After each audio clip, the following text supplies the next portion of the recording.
आपण जर पाहिलं, जो देखे सो दुखिया बाबा, राजा दुखिया प्रजाही दुखिया.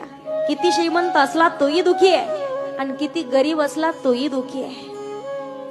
हे माझं ते माझं, पण एक गोष्ट लक्षात ठेवायची, जीवनामध्ये सगळ्या गोष्टी माझ्या माझ्या म्हणत असताना खरोखर कधीतरी विचार करायचा आहे की ज्याला मी माझं म्हणतो ते खरंच माझं आहे का.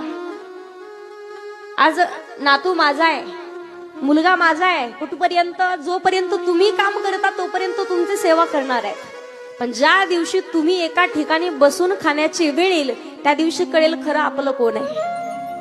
माणूस पैसा श्रीमंती आहे तोपर्यंत सगळे आपल्याकडे येत आहेत, कारण लोकांची नीतिमत्ता आहे, लोकांचा विचार आहे. श्रीमंती प्रॉपर्टी पैसा असेल तर सगळे लोक आपलं आपलं म्हणतात. पण खरी माणुसकी तेव्हा कळते ज्या दिवशी तुमच्याकडं खाण्याची पंचायत असेल. खरं कळतं माणूस नेमकं आपलं कोण आहे.